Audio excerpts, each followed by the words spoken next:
Braves and baseball fans, it's time to take a trip from coast to coast across Major League Baseball. There it goes, a long drive. If it stays fair, home run. One strike away. Sandy into his windup. Here's the pitch. Swung on and missed a perfect game. Fly ball deep left center. Grissom on the run. Yes! Yes! Yes! The Atlanta Braves have given you a championship. Listen to this crowd. Left side, Swanson to first. Braves are world champions. Braves and baseball talk, straight from the diamond. Brought to you by Mark Spain Real Estate. Get a guaranteed offer on your home today. And Window Nation. Call the pros at Window Nation at 866-90Nation. Here's Grant McAuley. Hello and welcome to From the Diamond. I am Grant McAuley. These are the Kia studios of Sports Radio 92.9 The Game. And this is From the Diamond. It's 2 hours of Braves and baseball talk. We are back. It is the second half. We've had a couple of weeks off with everything going on in the soccer world wrapping up today in very exciting fashion. We are going to get into one of the most exciting parts of baseball season, which is the run to the trade deadline and, of course, the stretch drive. And how are the Atlanta Braves set up for both of those things? Those are topics we're going to get into here on From the Diamond. As always, I invite you to follow me on social media. You can find me at Grant McAuley on most platforms. You can find the show at From the Diamond on Instagram. You can find it at From the Diamond with an underscore on Twitter. And you can find From the Diamond wherever you get your podcasts and on the Odyssey app.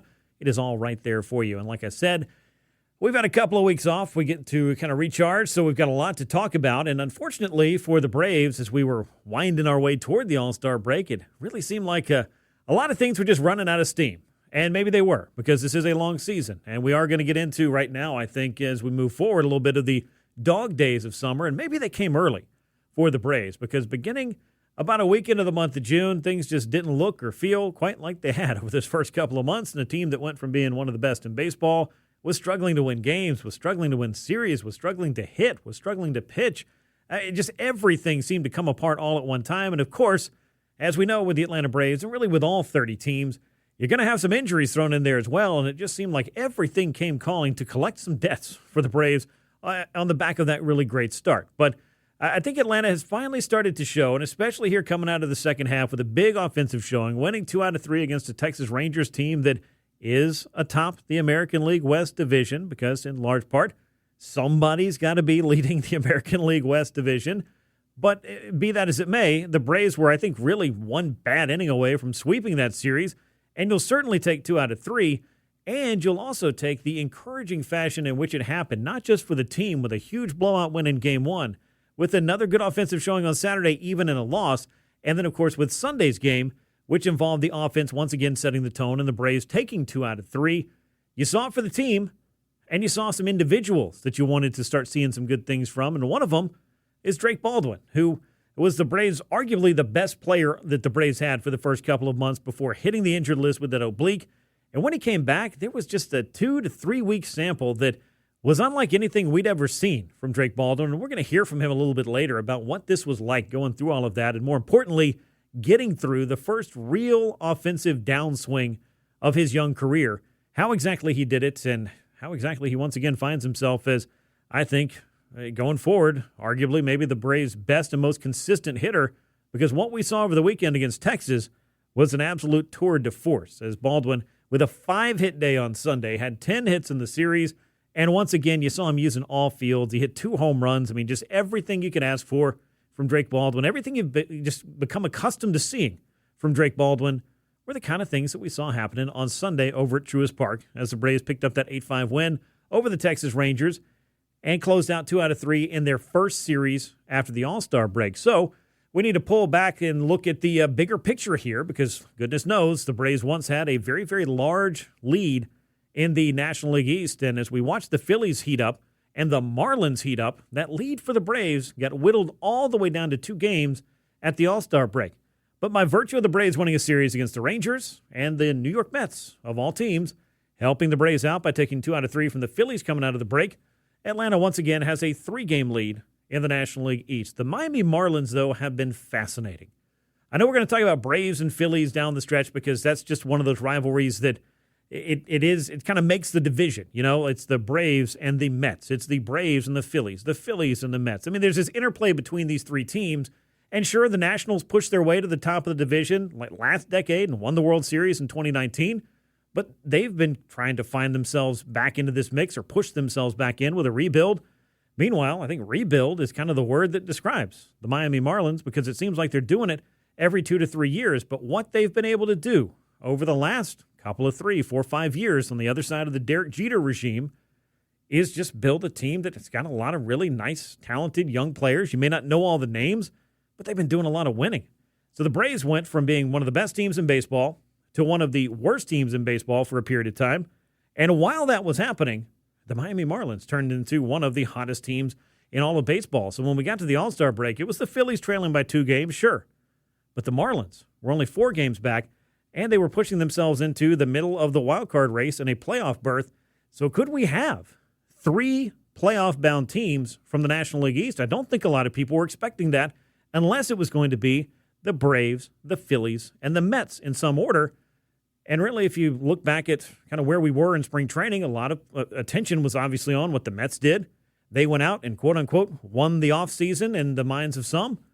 And all it did was bring them into the All-Star break 16 games under 500 and receiving a memo from the league that they should stop using AI platforms to strategize during the game. I never thought that would be a sentence I would need to use, but I guess we've seen technology rear its ugly head at times in baseball in places it shouldn't be. But do you really need to have AI making your decisions on the field about pitching changes and strategy and lineups and all these things? The short answer to that is no. But that's just another thing that the Mets have found themselves in the midst of. Not just the poor play on the field, the injuries, and just not being able to deliver on the promise that roster was supposed to deliver on, but they're also getting in trouble for not using technology properly. So not a lot of great things are happening up there. Now, be that as it may, the Mets are not really a factor in this division, so the third playoff team could end up being the Miami Marlins. And, a little bit of a shout-out as well to the Washington Nationals for really taking some steps forward this year with James Wood, with C.J. Abrams, with some of their other young players and young pitchers. I mean, it is a pretty decent little team that, to take nothing away from them, I think could be one of those kind of thorns in the side of clubs that have to play the Nationals down the stretch. And the Braves will. They may not win the division, but they could cause somebody else not to by playing them really, really tough. So I do think this is a bit stronger division and doesn't look anything like we expected it to look like coming into the season, the regular season. But here we are on the other side of the All-Star break, and that means we're on a countdown now. Only a couple of weeks remain for teams to really size up where they are. You know where the Braves are, and we're going to dig into the trade deadline here in depth a little bit later on. We'll talk about some of the things Alex Anthopoulos has said or maybe not said, depending on how it was reported, and what the Braves need and what the Braves would like and how those two roads pretty much intersect as far as the trade deadline is concerned to strengthen their roster. But the trade deadline is a fascinating time because I was looking over the weekend and coming into Saturday's games, you look at all 30 teams in Major League Baseball, and 23 of those 30 teams were within 3.5 games of a playoff spot or better.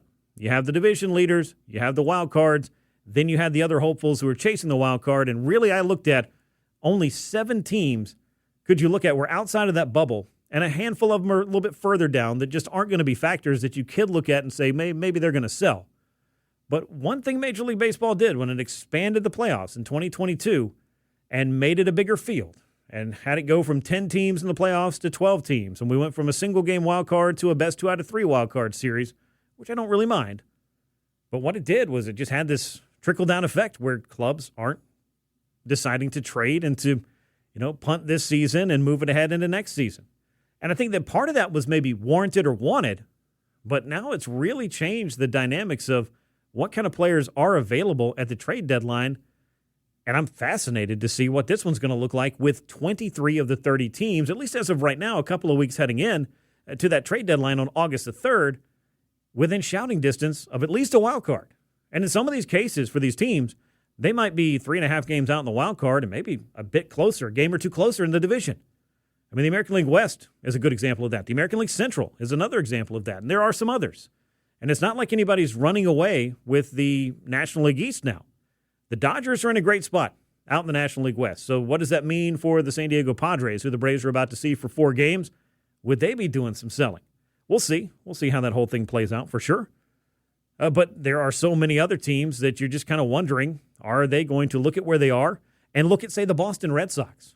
The Red Sox were dead in the water 3 weeks ago and proceeded to go on a 12-game winning streak and push themselves right into the wild card.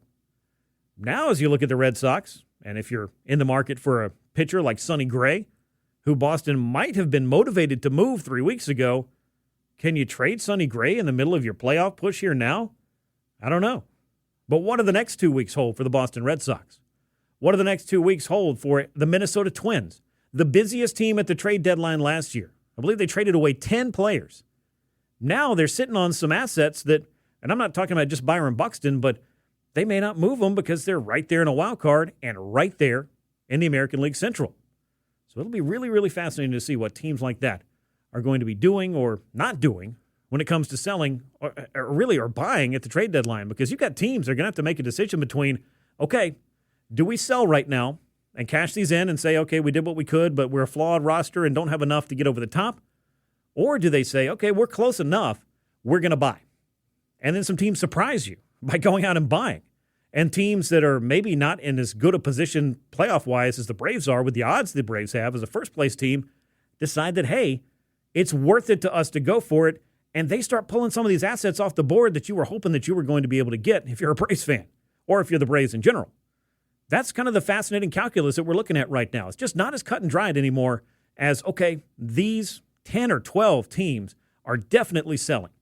Right now, I think you could say there's 6 or 7 that could definitely be sellers, and then 5 or 6 more, maybe 8 more, half the league, that decides we're going to let this thing play all the way down to the wire. And if you're doing that, and I know you're going to have conversations and have some fail-safes and some plans, but can you really pull off a deal with the clock ticking all the way down?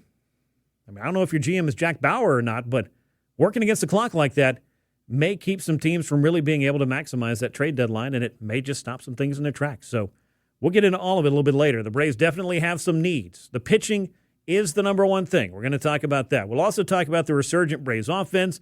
The Braves offense is now showing you a few things that you definitely need to see, because the pitching staff has kind of been under siege from injuries, from inconsistency. There's just been a lot of things that have not been working right for the Atlanta Braves, and certainly not working the way that they were over the first couple of months. But I will say this, and this was something that, we'll hear a little bit more from Walt Weiss a little bit later on in the show about it. There's just something about what the adversity can do for a team to really prepare you over the course of a long season for the kind of trials and the kind of things that are going to get thrown at you when the lights are brightest, when it matters the most. If you've gone through some of this stuff, it can do a lot for the team. That being said, in the time in which you're actually experiencing it, there's nothing fun about it. And it doesn't feel fun to learn these lessons, certainly. And any team, if they could, would probably prefer not to. But for the Braves, I think it's just kind of holding the fort, circling the wagons a little bit, and then hopefully getting some players healthy, getting some players back to their normal selves.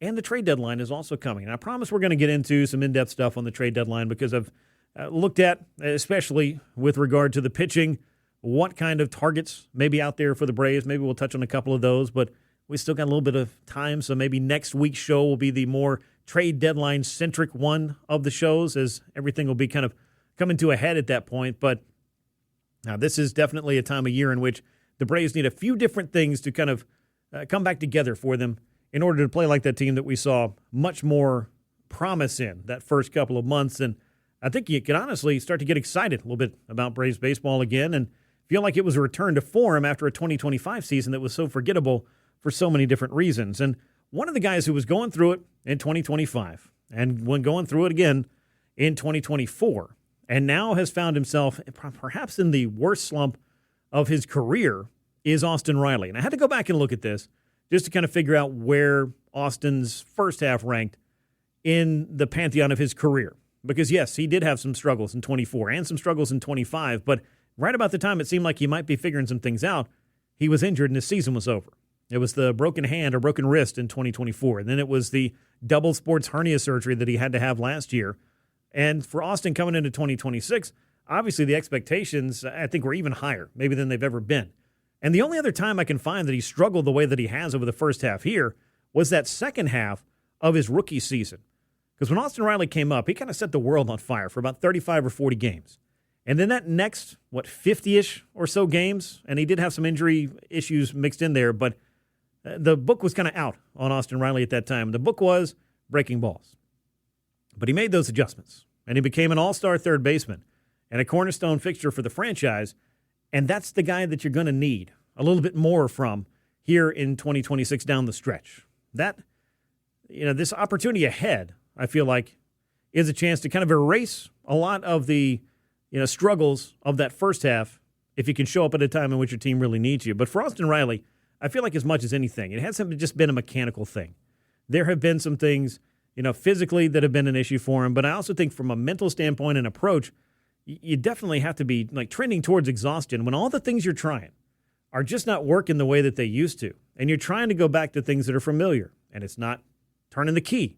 Or maybe the key's turning, but the door still won't unlock. Whatever the case is, it's just been a lot of struggle for Austin Riley. So he talked a little bit about what he did over the All-Star break and kind of where his head is at after a 2-homer game on Sunday, capped a really great first weekend of the second half. Here is Braves third baseman Austin Riley.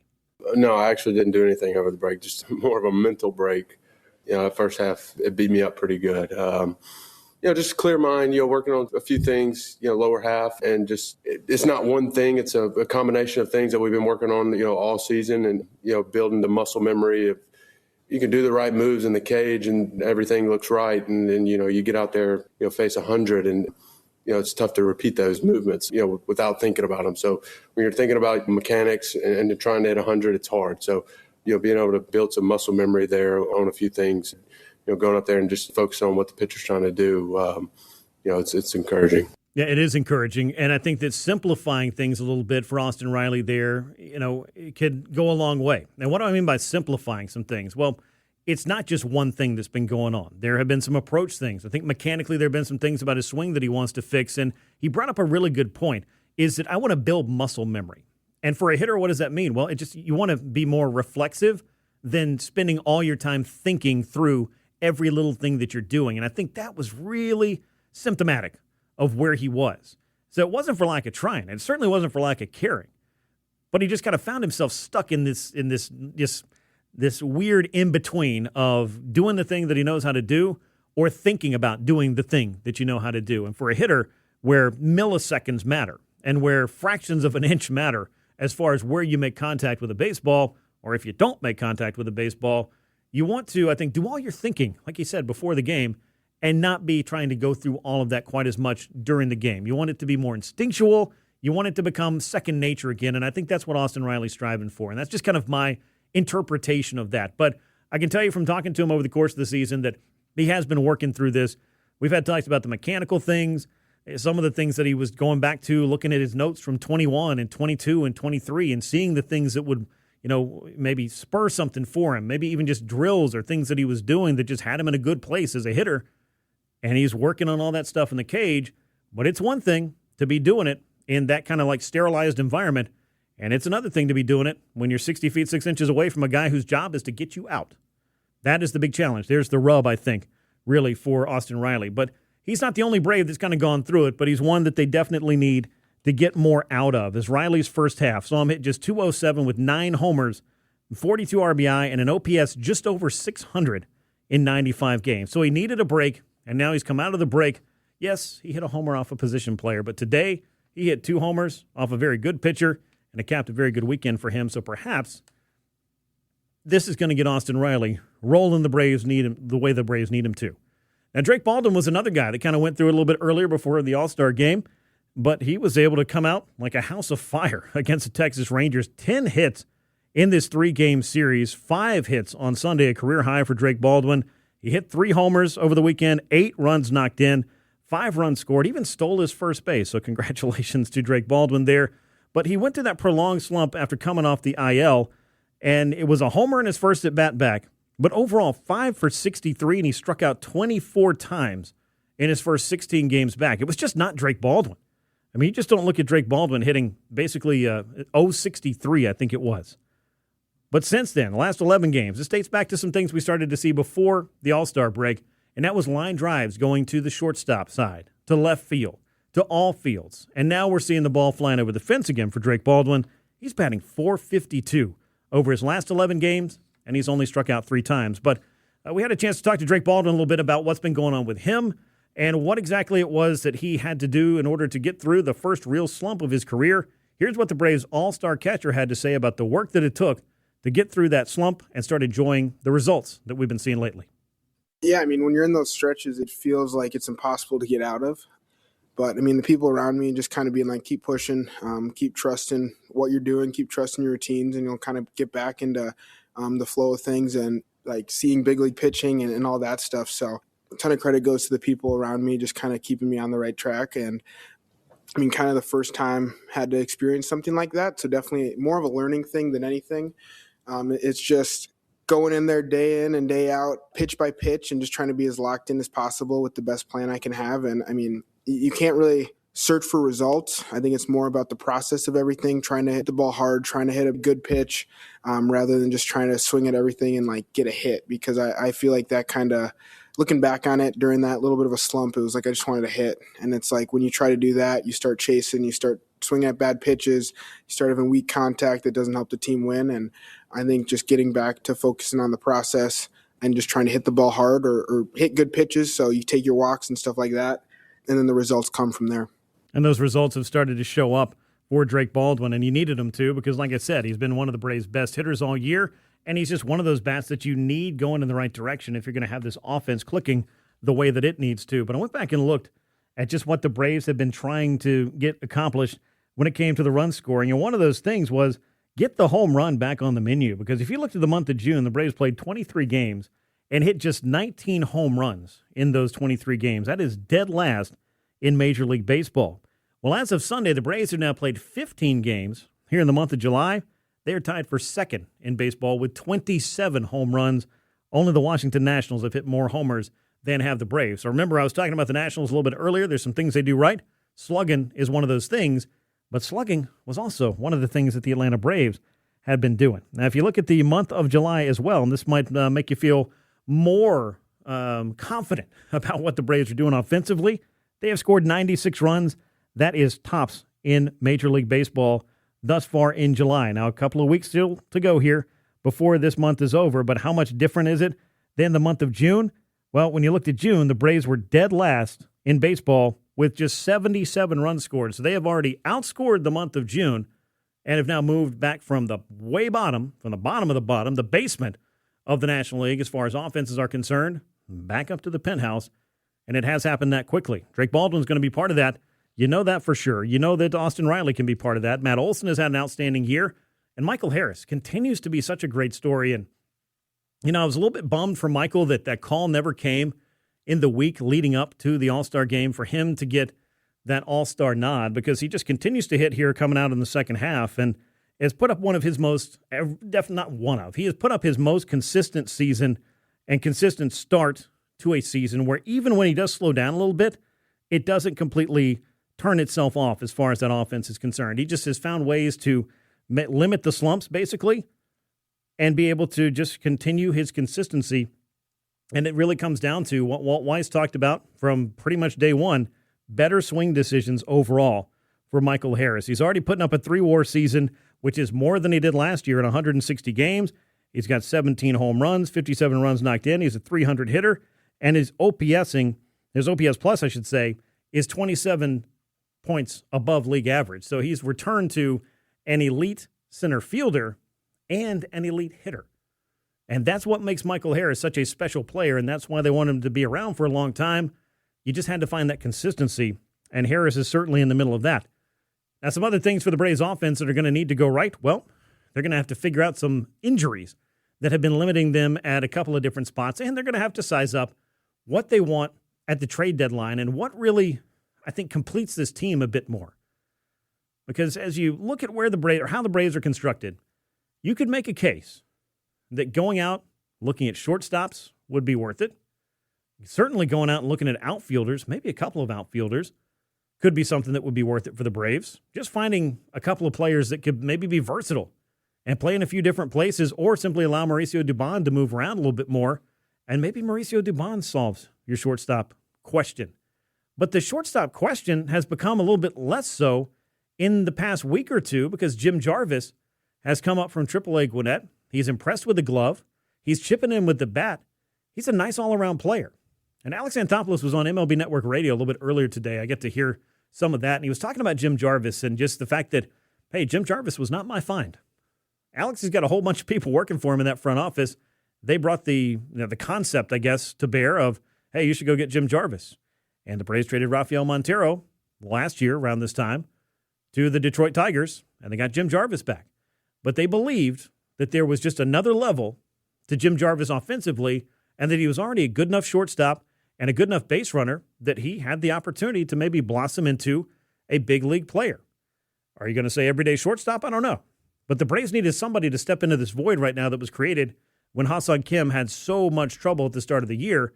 And Jim Jarvis is now helping you solve that problem because Mauricio Dubon is trying to help you solve the fact that you're down not only Ronald Acuña Jr. right now, who we'll talk about a little bit more later, but Mike Yastrzemski is also on the injured list. And Atlanta's outfield depth, that's something that I think could be addressed around the trade deadline. But as of right now, though, I think that's just a good look at a couple of hitters, a couple of key hitters that we saw some great things from on Sunday that we want to see some more great things from offensively as we move forward. The Braves are going to need contributions from Austin Riley. You've been waiting for him. We saw a little glimpse of that this weekend, and Drake Baldwin just continuing to prove why he is such a special, special talent. But here in the 15 games they played so far in July, 96 runs scored. That's first in Major League Baseball, and 27 home runs. That's second in Major League Baseball, just 3 off the lead. So the Braves are once again hitting home runs, and the Braves are once again scoring runs in bunches, scoring over 6 runs per game now in their 15 games here this month. And, games like you had on Friday night when you do some crazy stuff like Victor Medeiros, Braves reliever, comes to the plate, gets the first hit by a Braves pitcher, like true pitcher since 2021, since the universal DH was put in place, drives in a couple of runs, hits a 104-mile-an-hour rocket off the third baseman using Matt Olson's bat. That's just kind of the fun things that are going on. And it just felt like the month of June, there just weren't very many fun things going on. Overall, the experience that you saw over the weekend is just a little bit of a reminder of what the Braves can be when things are going right at the plate. And Walt Weiss talked a little bit about this, and we're going to hear from the Braves manager right now because you knew that it was important to, yes, rest and recharge and get ready for the second half, but Walt talked about how great it was to start off the second half with the kind of wins they had against the Texas Rangers. It's a great way to come out of the break and start the second half. And, I do think for all the struggles that we went through in June, we're going to be better for it. We're going to be more battle-tested. I just think that you develop some mental toughness through times like that.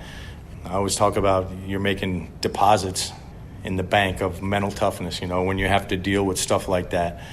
And when you come out the other side and you're still intact, there's some growth there. So I always felt there were better days ahead when we were going through that because of the guys that we're going to get back and that type of thing. But I do think it makes you more battle-tested in the long run. Yeah, there are some guys that they're going to get back, and we'll talk about some of those names. None bigger than Ronald Acuña Jr., but you got Mike Yastrzemski. You got Sean Murphy on that list. Maybe Spencer Schwellenbach. We got some updates as far as his status is concerned, and we'll talk about that as the show wears on as well. But, it's not just about getting those injured players back. It was about getting the team back on track. It was about getting some of the guys rolling again, whether it was Drake Baldwin, who went through a brief slump, or Austin Riley, who had a first half to forget. You needed to see those guys start rolling again. And I know that this is something that the Braves, they looked at Austin Riley much the same way that they were looking at Michael Harris a year ago as he was going through a very challenging season and couldn't get on track. And the way they were looking at Ozzie Albies last year when the first 3 or 4 months for him was completely forgettable and he didn't look like the guy that he's capable of being. But now all of a sudden you're maybe starting to get some of that from Austin Riley. And I don't want to project it because, again, it's a small sample size. And, sometimes we get a little bit too excited about something that might make you right, but ultimately may not be the thing that ends up happening. But I do think that the Braves are hopeful, very hopeful, and so is Austin Riley for all the work he's put in, that he can get himself back on track and be a contributor to this Braves lineup, because I don't think anybody had on their bingo card that, yeah, you're going to need to drop Austin Riley down in the lineup to about 7th. That just wasn't something I was thinking about. If the Braves were going to be doing the right things this year in terms of offense, I would think Austin Riley would be hitting somewhere between 3rd and 5th in the lineup at worst. But he's just not been that kind of contributor yet. But if the Braves can get that rolling, that's something that could definitely make a big impact. And let's talk a little bit about somebody who always seems to make an impact when he's on the field, and that's been the problem for him is Ronald Acuña Jr. He's had 2 hamstring issues this year.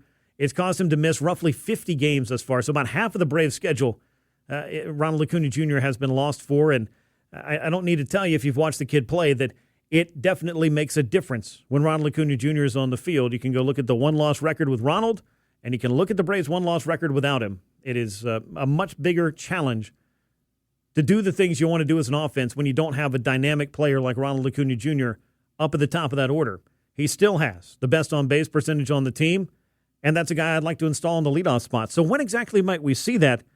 We're going to start to get the answer to that. He was rehabbing again today in Gwinnett. He had he was 0 for 2, had a walk, and knocked in a run, threw out a runner at the plate as well as he made his first start in right field. And that was something I was curious about. Were the Braves just DHing him to get him some at-bats here early, and when was he going to see right field? And now it seems like, okay, the Braves are looking at him more so as a right fielder. But in regards to the trade deadline, would another outfielder or two help? Yes. How about an outfielder that can DH a little bit? That could also help.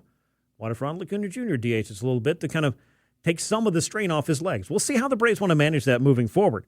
But Walt Weiss talked about just the impact that Ronald Acuña Jr.'s return could make on this team, because he is still one of the best players in baseball when healthy. Yeah, look, it's always great when you look across the room and you see a guy like that in the room. You know, you feel better about yourselves. You know, when you got a guy that can do things on a field that maybe you hadn't seen before. You know, he's capable of doing that type of stuff. So, yeah, it's certainly a shot in the arm. It's almost like when you pick up a player, even with the deadline coming up, there's going to be a lot of focus on that. You pick up a really good player, the room goes from here to here. It's a shot in the arm. I think that's what Ronald will bring when he's back. And Ronald Acuña Jr. is capable of doing those things. And we were seeing after a slow start that Ronald was starting to, find himself, especially coming off the IL that first time when he strained his hamstring in Colorado and missed a couple of weeks. He came off and was just starting to hit those home runs again. You were starting to get excited about that aspect of his game. But thus far this year, it has been relatively quiet, hitting just .251. But the .373 on base, that would still lead the team. And Ronald Acuña Jr. at the top of the order getting on base just makes everybody else's job, I'm not going to say easier, because there's nothing easier about it, but it does make that job, it gives you more opportunity to excel at that job. If you got Ronald Acuña Jr. on in front of Drake Baldwin, and those two guys on in front of Matt Olson, and those two guys on in front of Michael Harris, and on down the line, it just makes this Braves lineup a bit more dangerous as it goes along. And I look back at what Ronald did a year ago when he came back off of injury. 95 games that he played last season. 21 homers, 42 runs knocked in. He hit .290 and turned in a .935 OPS. That player's still in there. And hopefully we're going to see a little bit more of that dynamic Ronald Acuña Jr. in the second half, because that's another thing, another box the Braves need to check if they want to do the things that they set out this year to do. You need a healthy Ronald Acuña Jr. You need a productive Ronald Acuña Jr.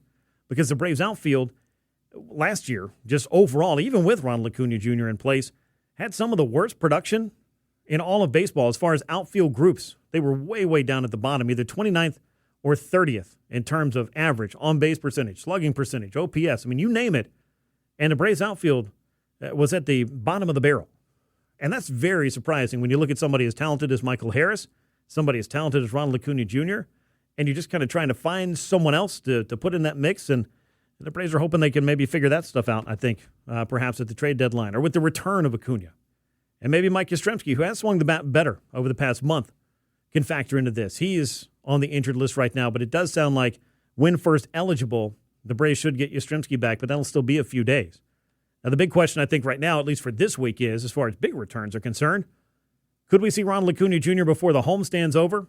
Walt Weiss kind of joked, I'd raise my hand for that. That's what I'd like to have. But the Braves, they have a very specific, I think, cadence that they wanted to put Ronald through here. That's why he got all those extra at-bats down in the Florida Coast League, or the Florida Complex League. He was down there with Ha-Seong Kim, who we'll talk about a little bit later, and down there with Andrew McCutchen, who's still down there, who the Braves signed a few weeks ago as somebody who might be able to factor in as far as outfield depth is concerned. But it does feel like perhaps a bit of a long shot, but you want to just put the guys in your organization. The Braves did that with a couple of guys. They did it with Andrew McCutchen. They did it with Carlos Santana, but we'll see if either of those guys really factor into the Braves' plans, especially with the trade deadline here. And I think that's something that people have been kind of waiting for, is for the talks to really ramp up. They don't want to hear about, okay, what are we picking up that other teams have discarded?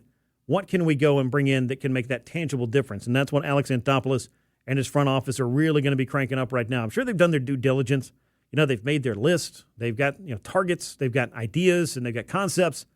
But when our team's going to actually start doing that trading, we're kind of in this weird nebulous week or 10 days, at least for most teams, where you're kind of playing for your season in a lot of ways. I mean, let's just pull out the standings and kind of look at this, because I brought this up at the start of the show, and I said 23 of the 30 teams in Major League Baseball, at least as far as Saturday was concerned, were all within 3.5 games of a playoff spot in either of the two leagues. And that's a crazy number to me.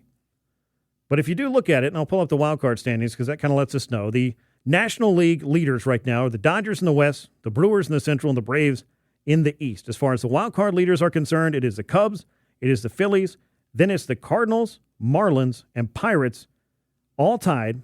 The Arizona Diamondbacks a half game out, Nationals 2 games out of the final wild card, San Diego Padres 2.5 games out of the final wild card. So as you look at the National League, the only 4 of the 15 teams that aren't within just shouting distance at least. So 6 games back, you find the Reds. 9.5 back are the San Francisco Giants. The Mets are 10 back, and the Colorado Rockies are 12.5 games back. You look over in the American League, we'll do this exercise again. We'll start in the East this time.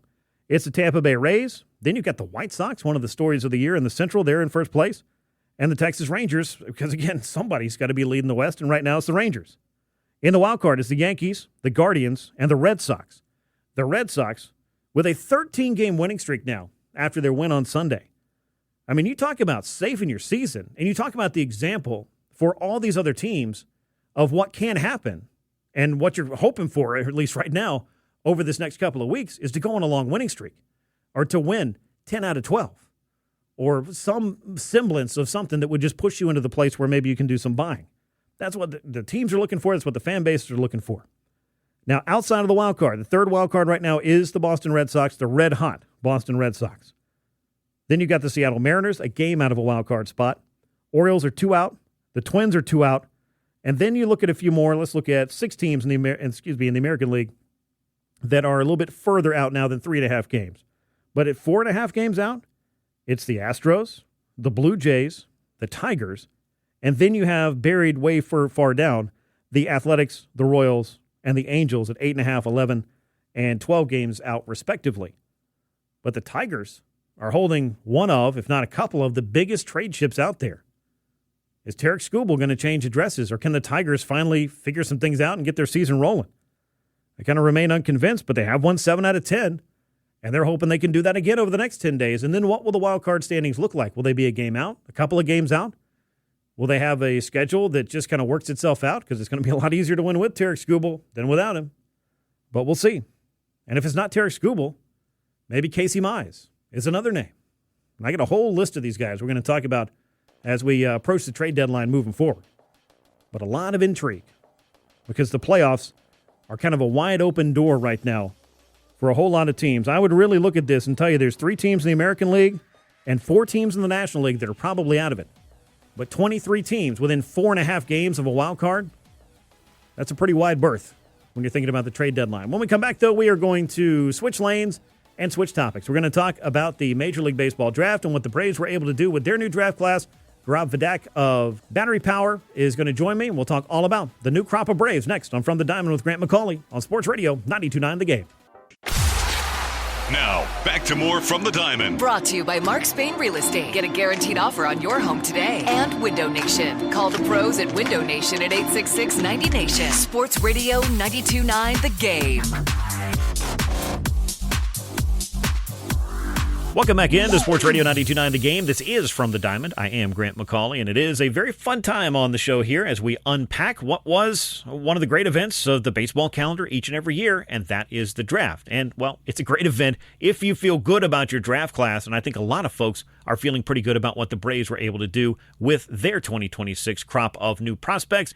To help me dive into that in depth, I want to welcome Gaurav Vedak, my buddy from Battery Power. We're teammates over there. He also does some work with Baseball Prospectus. He is going to help us make some sense of what exactly the Braves were doing here with their draft day spending, because I think that was a question that popped up early, and folks needed to see it play out to really understand the full picture of what the Braves were looking to do.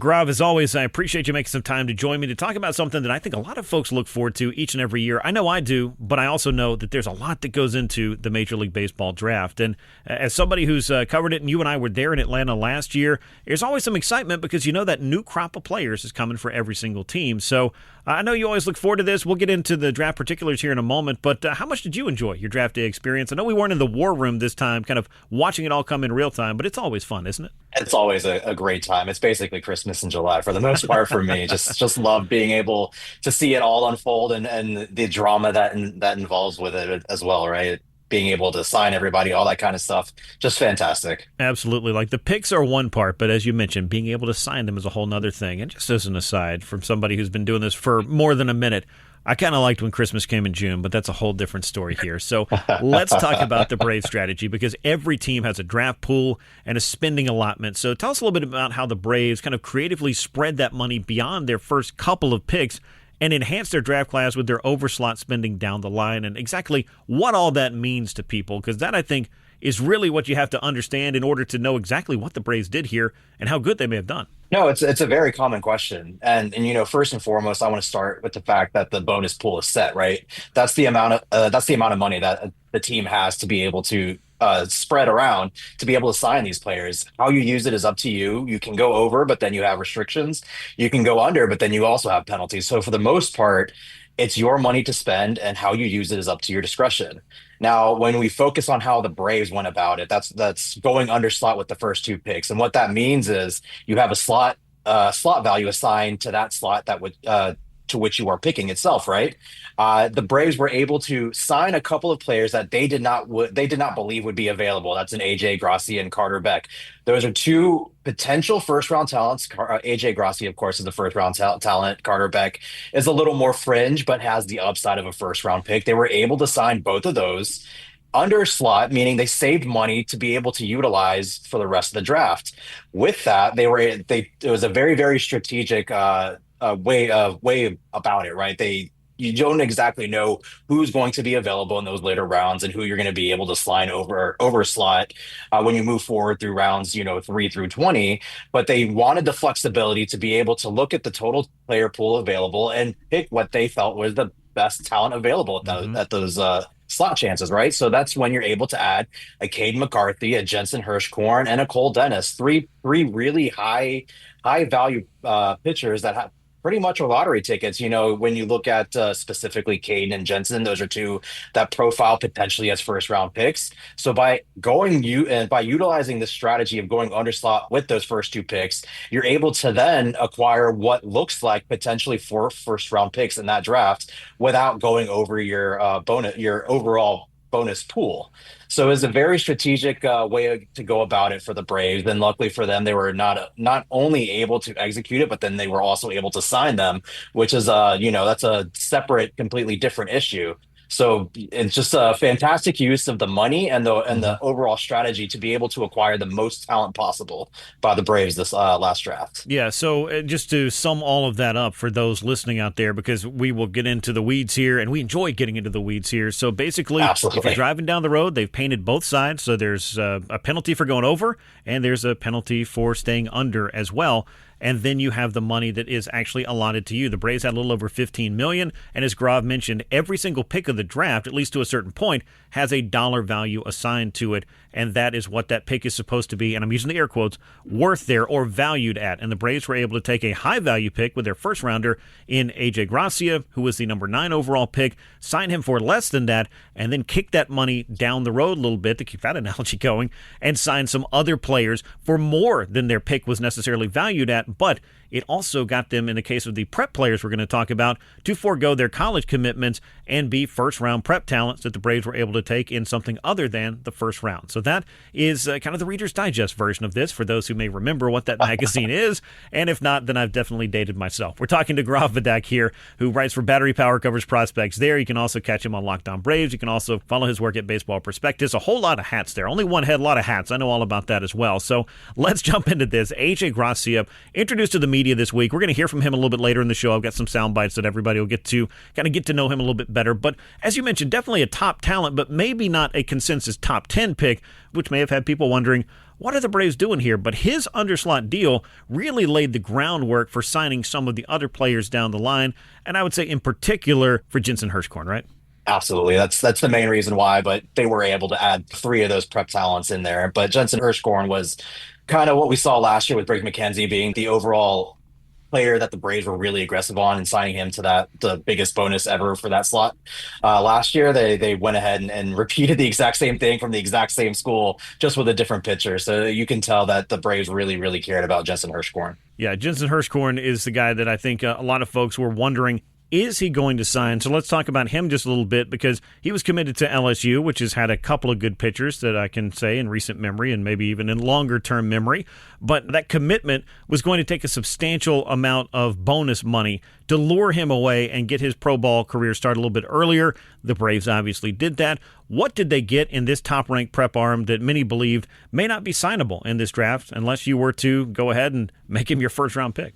You look at the overall talent that he possesses, and this is a player that already has a really high floor. As a high school senior, at 6'7", he already has 2 elite pitches. That's going to be his fastball that sits in the mid to high 90s, and it looks like he can gain a little more velocity based on his mammoth size, right? He's 6'7", and then he's got a fantastic slider that he's able to locate to all parts of the zone. So the mere fact that he's got 2 pitches already that he can command to different parts of the zone when he's needed is already above average. And then on top of that, he's got a very intriguing changeup, something that looks like it can develop into what could be an above average pitch. So with pure tools that are really able to project extremely well as becoming a potentially, mid to top of the rotation type of pitcher. Now, will he get there? We don't know, but you have to like his chances simply because he's already elite at a couple of things. Yeah, he's got the tools, and of course he's got the time to develop here as a young prep arm. You're able to bring him into your organization as you develop him along, and as you said, 6'7", he's going to grow into that frame. He could add some more velocity to that, and of course velocity is a big deal for pitching in the year 2026. We've certainly noted that, but it was kind of interesting to watch as everything played out in real time, and some were wondering what Atlanta was doing. Then we started to see some of the pieces fall into place, or some of the dominoes start to fall, and you knew that the overslot signings were up the Braves' sleeves. And now in hindsight, as I'm reading all of the reviews and the draft coverage for what the Braves were able to accomplish, they're receiving for this class some praise on the whole that I think is well-deserved. Now, the trick was you've got to sign all these players, and the Braves were able to check all the boxes to make this strategy seemingly pay off, to at least put the pieces on the board. Now what they do in development, obviously, is up to the individual players in the organization. When I look back and I review kind of past drafts, this is one that I come away with probably as the most impressed. You add a lot of tools, a lot of really loud tools, and some really high value prep players. And then when you take a look at the college players they added, being able to add, a player like Parker Brocious from Georgia Tech, who really came along in the second half of that college season, that's pretty sizable. Then you look at some of the other players like Jacob Gerald, who's got a massive bat. Now, he does have some swing and a miss in him. That's going to happen, but he's a very intriguing catcher that has huge power. And then when you really look at what else they did throughout the draft, immense value for the Braves. That's going to be extremely interesting to see how these players progress, because there is a lot to like about what a lot of these players can do. There's not as many organizational type talents that you see in this draft, which makes it as intriguing as it is. So there's a lot of tools. There's a lot of excitement around this draft class. Let's see if they can finish signing everyone else towards the bottom half of that draft. But as is through July 19th, this is one of the most intriguing draft classes that I can really remember the Braves putting together. Well, let's play a little rapid fire with some of these other guys we haven't gotten a chance to talk a whole lot about here, because not only was it A.J. Gracia, who was a first-round pick, but the Braves, by virtue of Drake Baldwin winning the Rookie of the Year award, got themselves another draft pick, which also bumped up the draft pool, which allowed them to do a lot of the creative things we've already talked about. Let me know a little bit about Carter Beck and what he brings to the table here. Intriguing outfielder. He's pretty much a data darling just because he played at a smaller school in Indiana State. He's got really impressive batted ball measurements. He's got a really, really good approach in college, one where he actually walked more than he struck out, and he's got plus athleticism. There's a lot to like about what Carter can do. You like what his batted ball measurements are, so you got to like the chances, especially when you talk about the position players and their progression this year. You have to like the chances with the Braves player development program and Carter Beck. All right, let's hit Caden McCarthy, because this was another one of the Braves picks in the top 4 here. He was number 3 overall, but the second-round pick. What did the Braves get in McCarthy? cold weather arm that's going to take a lot of time, but there's a very promising chance at 4+ pitches with his fastball, changeup, slider, and curveball. He's got easy, repeatable mechanics, and he's got really excellent command for his age, with the ability to get that fastball up to 100 miles an hour. So there's a lot to like about Caden McCarthy. Looking at the third round, it was Jensen Hirschkorn. We've already talked a little bit about him and the upside that's there. Then we get into rounds 4 through 11, where the Braves were able to do a lot more of the underslot, overslot kind of dance, if you want to talk about that. They got Cole Dennis, a little bit underslot. He's a right-handed pitcher, another prep arm. Will Libbert, a lefty out of Ole Miss, who was also underslot. Then you see the overslot signing of Tyson Grokowski. And then we get to Jack Brenner in round number 7. This ties a record for the highest bonus ever handed out for a 7th rounder. Why was Jack Brenner such a critical and integral part of this draft strategy to make sure that not only did you draft him, but you also signed him? It's that extremely athletic ability, right? He's someone that hasn't been a full-time catcher, so being able to transition him full-time to catching with the advanced hit tool, that's a very promising makeup for a position where you don't really see much of an offensive profile for the most part. So it becomes a very dynamic type of talent at the catching position, as long as he can stay at that position and continue to progress. Now, the slot values are assigned through the top 10 rounds of the draft, but you get to something really interesting, which is round number 11, where the Braves took third baseman Ryan Barker, another prep talent, at nearly $700,000. That, I think, is significant because, again, there's no slot value there, but to have that sum of money waiting around for basically the second half of the draft, that means the Braves must see a lot in Ryan Barker. It's exactly the type of player you want to pick with that kind of savings. He's got immense speed. He's a absolutely insane athlete with a projectable hit tool. He's an extremely intriguing prep prospect that, again, you give the team the tools to work with. And it's a lot to like about Ryan. He was a shortstop in high school. They announced him as the third baseman. So that's something to monitor and see if that transition is going to happen or if the Braves are going to try and move him over to shortstop or second base. So the Braves were able to take some college players as well. Parker Brocious, you might know that name, Brocious, because Scott Brocious was a longtime third baseman for the Athletics and the Yankees, and Parker Brocious out of Georgia Tech. He was a guy that, at least as far as tools are concerned, was intriguing enough to go ahead and take him, but only paying $500 in bonus. I had a lot of folks hit me up about why do they only get $500, and that is $200,000 under slot. Well, again, this was the draft dance that the Braves were doing, and also the fact that when you're a college senior, you don't really have as much leverage because you have no more eligibility and you got to start a pro career. And I think in some ways you kind of bet on yourself to get that road started. But Brocious, among a handful of guys that probably not going to sign for the most, but at least add some depth to this farm system. And if nothing else, I think you're taking some lottery tickets here that you can have developed a little bit in college, and maybe you just send them to the finishing school when they get to the minors, and they can do something useful for your organization. And at the big league level, of course, you hope they make it there. That's a great way of putting it, right? You have these needs in the organization. If they fit those needs, no matter how they succeed, that's exactly what you need them for. They have some upside to them, like a Parker Brocious, like a Jacob Jarrell. You need to be able to fill up an entire organization full of position players and pitchers. You're going to have to do this regardless. We saw the Braves go heavy with some undrafted free agents coming into the draft itself, trying to fill some of those holes. So this is exactly what the Braves needed to do, and they added some players with intriguing tools to go with that easy signability. All right, Gaurav, let's wrap it up with this. Another draft class means all new blood is being injected into the veins of the farm system, to put it that way.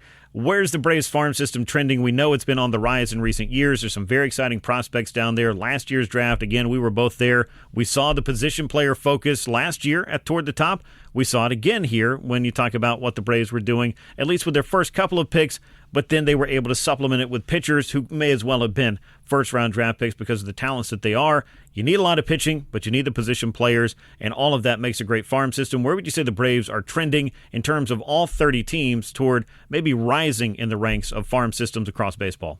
Yeah, I think it's safe to say, even if you don't consider development for the rest of the year, the Braves easily slot in within the top 14 in Major League Baseball, which is the far cry from just last year, coming into last year when they looked more of like a 24 or 25 rank. So it's not only been a fantastic season for player progression, it's also been a fantastic draft class. All right, well, let everybody know where they can follow your work. I know that the draft is a lot of times a labor of love for people because you don't just cover it on the day that it happens. You're covering it year-round. You're trying to keep up with all these talents so that when their name is called, you know just a little bit about them. So you do a great job with it. Let everybody know where they can connect with your work.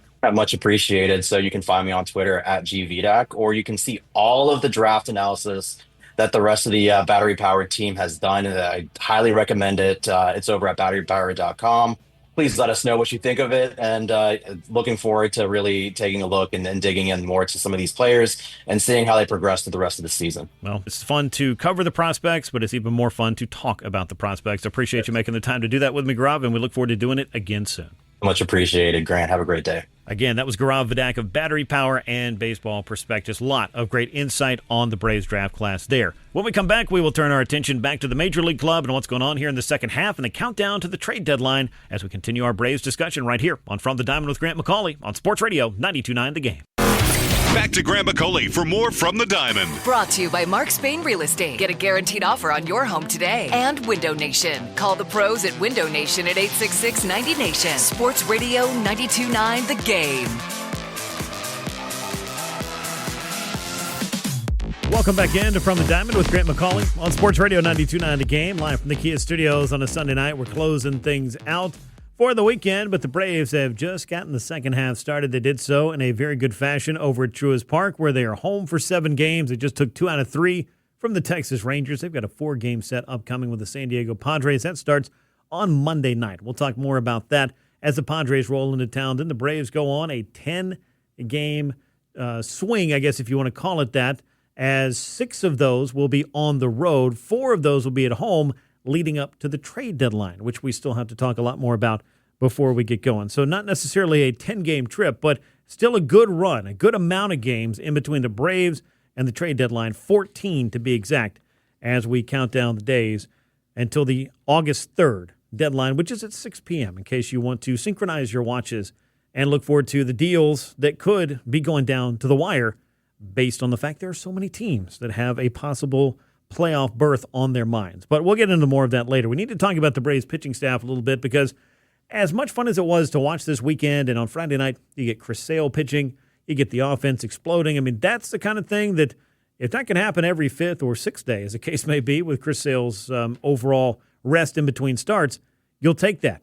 But what's happening in the non-Chris Sale innings for this rotation has become quite a point of inflection, I'm sure, for Alex Anthopoulos, but also as Braves fans, I'm sure, are out there watching this on a regular basis. You need some guys to step up. You need a little bit of consistency. You need some of these innings to be covered in a quality manner. And as I've talked about, I've done some call-ins over the last week or so with the morning shift, with Dukes and Bell, just talking about, look, you don't have to go out and just get a bunch of aces, but you do have to go out and get some capable veteran arms that can throw competitive innings, guys that you could look at in the postseason and say, I know we got Chris Sale throwing game 1, but wouldn't it be nice to have this guy in game 2 or this guy in game 3? The Braves, I don't think, if the season ended today and the playoffs started tomorrow, really have all the answers to that question the way that they want them to be. Now, Spencer Schwellenbach, let's start here. He is down in Florida. He is now throwing and getting ready to face hitters. The same cannot be said for Spencer Strider, though, who remains shut down. And I think at this point, as we're doing some math here, and Walt Weiss was asked about this week as well, you're running out of time to get ramped back up if you're Spencer Strider, if you want to pitch again this year. And we'll see how this all plays out. I mean, it wasn't ruled out, and Walt Weiss certainly didn't rule out the fact that we could see both of those guys before the season is over. But if you're looking for the more encouraging update, or the update in general, because there's just nothing new with Strider, he just remains shut down, it's that Spencer Schwellenbach is down in Florida, which is where he wanted to go as soon as we got to the All-Star break so that he could begin ramping up to face hitters and then hopefully pitch, I'm assuming, some innings in the Complex League and go out on a rehab assignment. But realistic timetable for Schwellenbach, it's not going to be around the time that the trade deadline is happening. Certainly, you're probably looking at very late August, if not early September, before you could realistically, I think, expect him to walk through and maybe be able to give you something. So the Braves can't necessarily rest on the idea of, hey, we're going to get this guy back or that guy back in the rotation. And Schwellenbach is certainly somebody that, if you look at what he was able to do in a very short amount of time, you could get excited if that's what he looks like coming back in. But you can also understandably be, I think, cautious with him and also kind of concerned about, where are we going to get those innings from in the meantime on top of that. But we'll see, because the potential return for a Spencer Schwellenbach or even a Spencer Strider, those do remain unclear as far as timetable is concerned. Let's just call it that.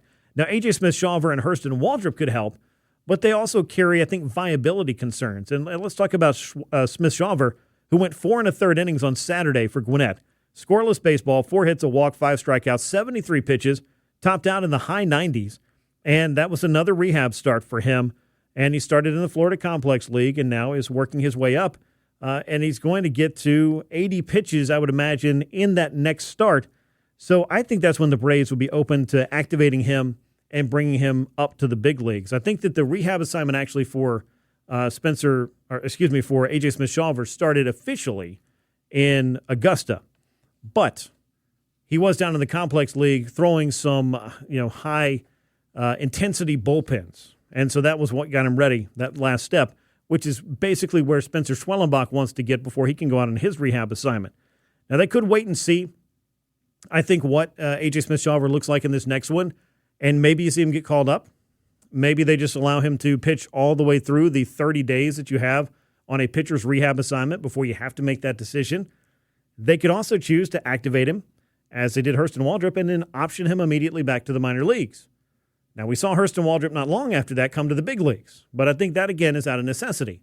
And we talk about out of necessity this year. That may be the phrase that describes how the Braves have tried to fill their rotation, because you have the injuries in spring training immediately to Schwellenbach and Waldrop. Then you have Spencer Strider strain his oblique. Then you have Spencer Strider get another injury that is going to keep him out for a significant amount of time. And in the interim of all of this, you're trying to patch these spots in your rotation with Martin Perez, who certainly was giving the Braves at least some valuable innings. It may not have been, the kind of top-shelf stuff that you're looking for, but somebody needed to step up, and Martin Perez did that. That being said, now he has been on the injured list for a couple of weeks because he got hit by a line drive that nearly ended his season. But I anticipate seeing Martin Perez pitching against the Padres this week, so that could be at least a little bit of a boost if Perez looks anything like he did for that nice little run through, I think, May and June, where he was just kind of a stabilizer. If Martin Perez is your fifth starter, I think you're in an okay place. But that's not really the case right now because you've got Chris Sale and a lot of question marks on the other side of that. So looking at this, just in the big picture way, as I mentioned, Smith-Shawver and Hurston Waldrop, even as we saw him come up and pitch, there's just questions about how much can you expect from them. And in terms of Smith-Shawver, I think there's got to be some kind of limit on his innings. I would be surprised to see him throw more than, I'm going to say top end, 60 or so innings this year, competitive innings in affiliated ball. So that'll include whatever he throws on his rehab assignment. So he can mark those against what he could give the Braves. And thus far, he's at 13 2/3 innings on his rehab assignment. So how much can you really lean on somebody coming back from Tommy John surgery? History tells us you have to be kind of guarded and careful with those guys in their first action back. And then that second year, some of those limitations start to come off. But I do think that Smith-Shawver is going to have some innings limits on him. And even if the Braves don't necessarily publicly put that out there, that it's going to be X amount of innings, I still think that if you just kind of do the math based on where you see other pitchers come back mid-season and how many innings they're going to throw from Tommy John, after Tommy John, it's probably not going to be, I don't think, more than 60 or 65. That's my theory. So beyond him, you've seen Martin Perez, and he could be back in rotation soon. And all of this has kind of led to top prospects like J.R. Ritchie and Owen Murphy just being pressed into duty because Ronaldo Lopez was trying to work things out in the bullpen. And Grant Holmes and Ronaldo Lopez, really, if we look at this critically, are essentially 5-inning starters. And Bryce Elder has picked a pretty bad time to go through his worst run of the season. And it's not like he picked it, but you definitely needed a little bit more of the stabilizing of the rotation from Bryce Elder if you could get it. And if he can figure it out right now, that would be helpful. But again, I just kind of keep looking at guys, whether that's Martin Perez, whether that's Bryce Elder, whether that's Ronaldo Lopez, whether that's Grant Holmes. I mean, if these are the 4s and 5s in your rotation, I think you're okay with that. But the question becomes, okay, Chris Sale, and then who's 2 and who's 3? That's what's kind of led me to believe, just kind of doing the math here, that the Braves should be in the market for a couple of proven starting pitchers. And again, this may not be going out and getting the best pitchers that are available on the market and getting 2 of them, because getting one of them is hard enough. But can you go out and find some available veterans who can throw you competitive innings that you would feel comfortable giving the keys for a start in the postseason that could get you 5 innings, 6 innings of good competitive baseball there? And then, ostensibly, you've got one of the best bullpens, if not the best bullpen in baseball, waiting for you on the other side of that. But the bullpen's got some questions too, so the Braves are probably going to be looking for another leverage reliever. You'd like to have Robert Suarez back in the mix sometime soon, but it doesn't sound like that's imminent. The Braves are taking their time with him. He is throwing now. I did see that at Truist Park over the weekend. But you're going to need Robert Suarez back. Tyler Kinley has taken on water, especially facing lefties in leverage positions. That's been a bugaboo for him. That's been a problem for the Braves there. I think he can be useful, but again, facing lefties with that slider has run into some serious issues for him. But if you got Robert Suarez setting things up for Raisel Iglesias, who's had some bumps here and there, but I'm not really worried about Raisel Iglesias all that much. Dylan Lee had a bumpy outing, yesterday? But he bounced right back and had himself a good outing on Sunday. They're not all going to be clean innings, but overall, I think you feel good about the staff that you got in the back end of that bullpen. And Didier Fuentes, meanwhile, who, when we were talking about guys that could help your starting rotation, unfortunately, he's not one of those, but he could definitely help you out in the bullpen, and I think they've started to lean on him in some leverage spots a little bit more, and a little bit more, and a little bit more. And I'm not averse to that. And Dylan Dodd's been another guy that I think has come in and done very quietly, kind of under the radar, a good job of getting some important outs for the Braves, whether that be in the 5th or the 6th or the 7th inning.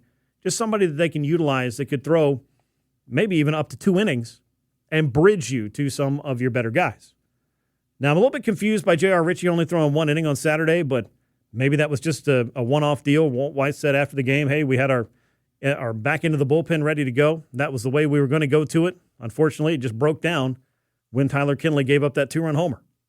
The Braves offense did its job. I mean, they scored 6 runs. It just wasn't enough. So looking for a leverage reliever could make a lot of sense. But this rotation, to get back to more of the point here and what the Braves really need, has got to get more innings. I did some numbers crunching on this to figure out exactly how this has gone for the Braves. Since June the 1st, in 38 games, the Braves rotation has averaged 4 2/3 innings per start. Only the Padres, Nationals, and White Sox have received fewer innings from their rotation over that stretch. Now, you might be looking at that and saying, okay, well, the Padres are about a 500 team. The Nationals are a little bit below 500. The White Sox are in first place. So you can win despite not getting all the innings you need from your rotation. But the longer this goes on, the more tax your bullpen is paying. And that's why we start to talk about, okay, well, now you got a little problem here, and you got a little fire here, and you got this guy is down, and this guy's not available, and we've had to use too many guys, too many days in a row. That's a whole nother thing. But over that stretch, that 38-game stretch, Braves starting pitchers have combined to put together a 0.7 F4. That is combined. That is 8 different starters. That's 25th in Major League Baseball, so that's not very productive. And considering that Chris Sale is 1.3 of that wins above replacement in his 7 starts, you can see the picture that's being painted of the rest of the guys here who are not replacement level in terms of the production of what the Braves are getting. And again, that's one way to look at it. It may not be the only way to look at it, but you can look at the old-fashioned stuff. You can just use the eye test on days that games are not started by Chris Sale and recognize that the Braves are trying to figure a lot of things out right now. There are a lot of moving pieces. But Chris Sale's 7-inning outing on Friday was the first time a Braves starting pitcher had completed 7 innings since Sale himself did it back on May the 20th. That's 45 games between 7-inning outings for this team. And that, I use this word sometimes, untenable. Your bullpen cannot absorb that many innings on an unlimited basis from basically the month of June all the way through the month of September, and then hope to have anybody upright to go to the mound in relief for you in the month of October. All right, we got a few more news and notes and things to close out this show, but that's a look at what's going on with the Braves pitching. We'll talk some more about the trade deadline in a moment, but the Braves came out of the All-Star break with a series win over the Rangers built on big offensive output, and that's something this team may need here for the time being. And that time being, is this 17-game stretch, taking 2 out of 3 from the Rangers, got it started, but 14 more games before the trade deadline. And as we just got done talking about, a lot of questions in the Braves starting rotation, which creates a lot of work for the Braves bullpen. And overall, if you're looking for aisles to shop on, to use that phrase, which is not always popular when it comes to this, but I'll do it anyway, you're going to need some starting pitching if you're the Braves. You're going to need to reinforce that. You might need to reinforce your bullpen with another leverage arm, and goodness, what contender is not looking for those two things, obviously? But I'll get to that. And the Braves are now 3 games ahead of the Phillies, who dropped 2 out of 3 to the New York Mets. The All-Star break was in Philadelphia. We haven't talked a whole lot about that, but I did enjoy the revamped Home Run Derby. Thought that was kind of fun. I did not necessarily enjoy the production, courtesy of our friends over at Netflix, but maybe they'll have that figured out in 8 or 10 years. Because it seems like the streaming platforms are going to continue to get Major League Baseball opportunities, and I understand. It's a business. They're making money too, but yeah, I'm just asking for somebody to be directing these things that maybe it looks like they've at least watched a baseball game before, because there were a lot of camera changes and a lot of other nonsense that maybe took away from it a little bit, but what happened on the field was a much more fun, much more crisp home run derby, and one that had an ending that was an awful lot of fun as well. As Jordan Walker, the local kid, does good and wins the home run derby by hitting 6 straight homers to walk it off. That's some impressive work right there.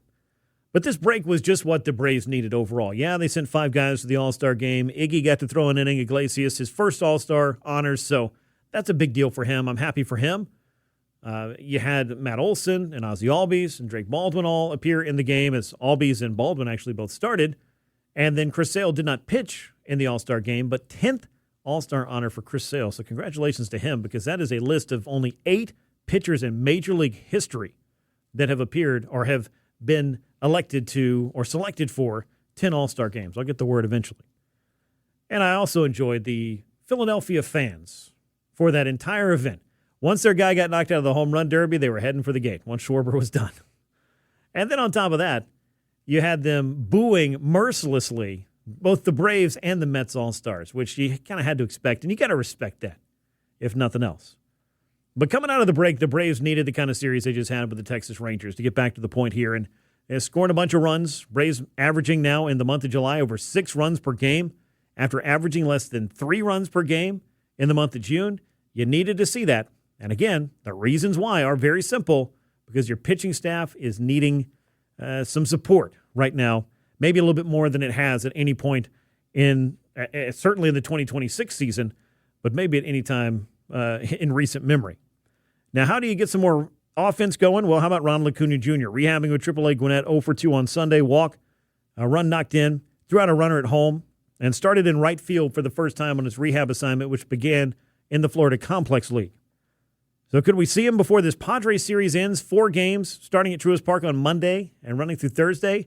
That was a maybe. Walt Weiss said he'd like to, but was non-committal about what that's going to look like. But we'll see if Ronald Acuña Jr. will be back in there for the Braves before they hit the road, and it's Baltimore this coming weekend or this next weekend. So that could be the return of Ronald Acuña Jr. But we do know this, and we've learned this over the last, 5, almost 6 weeks now, I guess, or more.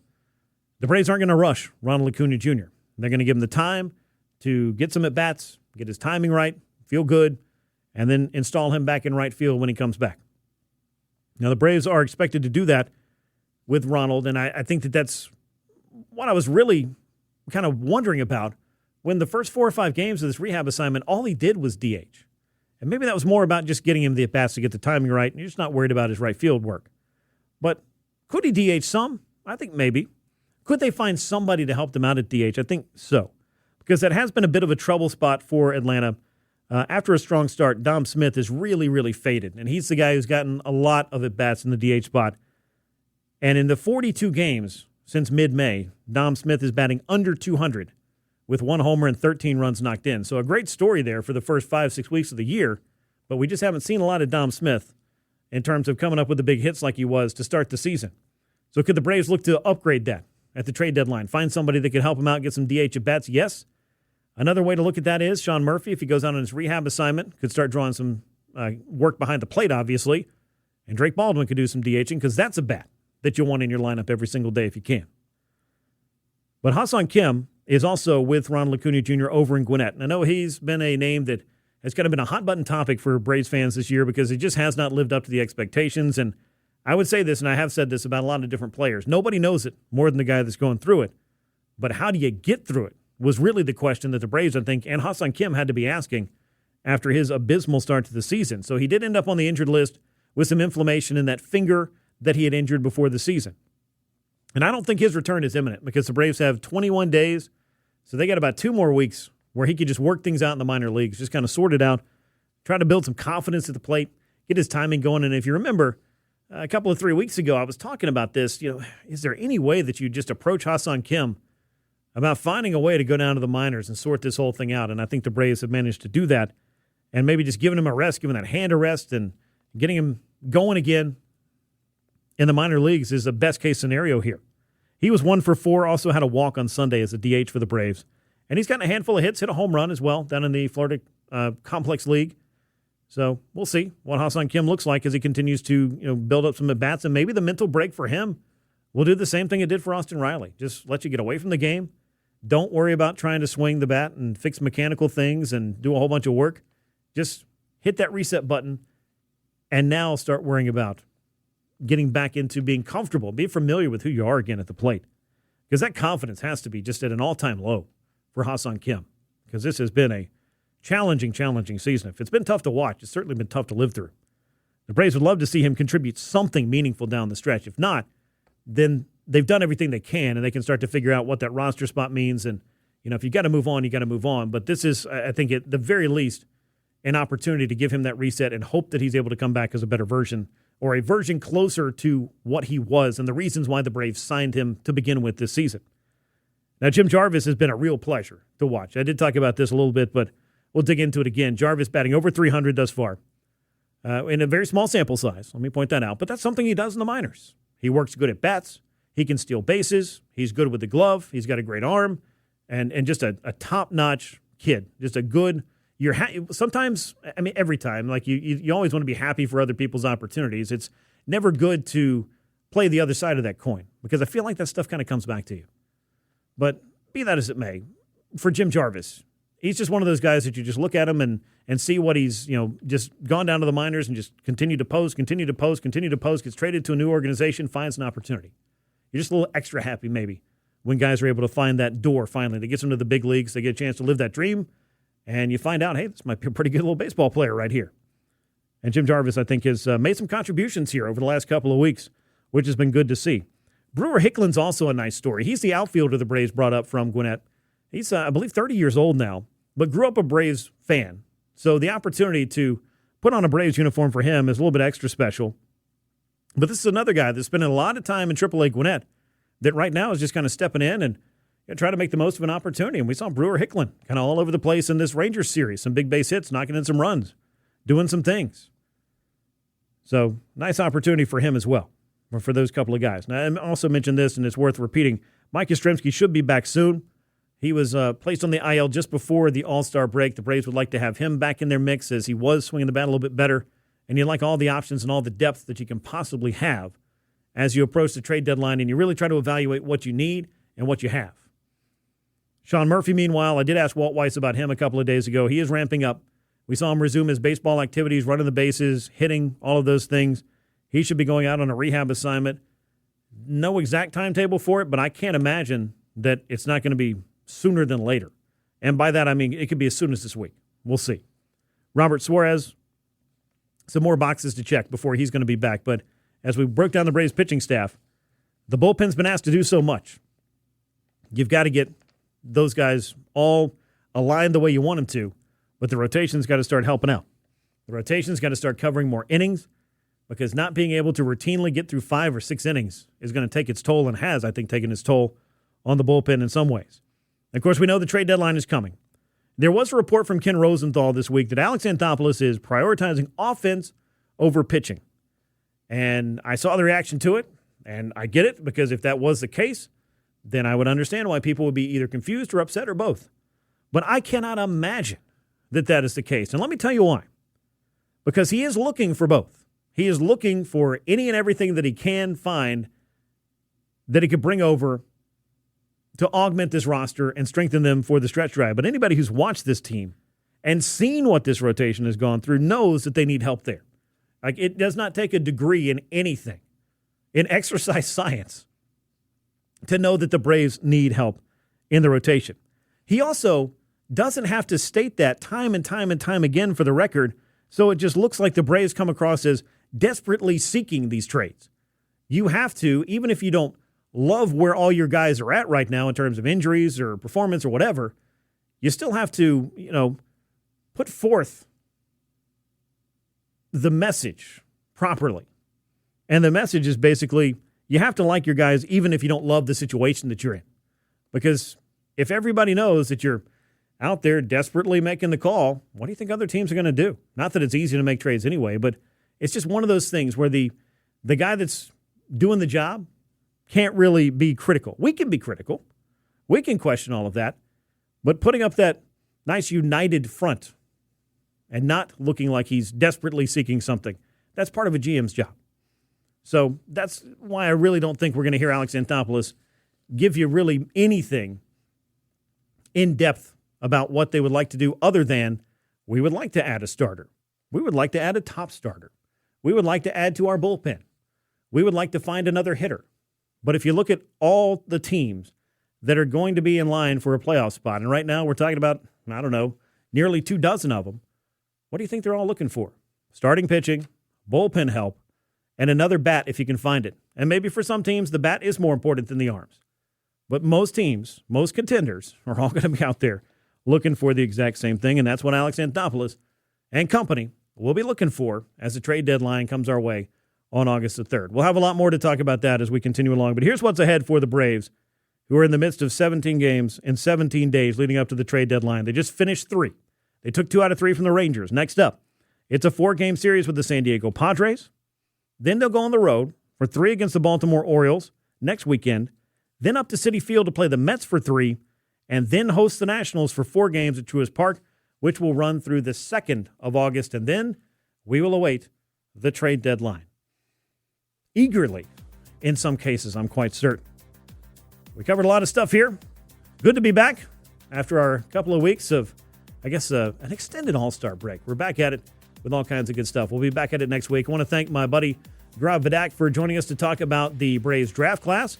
Hope you got to catch that. If you didn't, From the Diamond's available wherever your podcasts are found and on the Odyssey app. And you can find me right here for 2 hours of Braves and baseball talk each and every Sunday right here on 92.9 The Game. Until next time, I'm Grant McAuley. This has been From the Diamond. So long, everyone.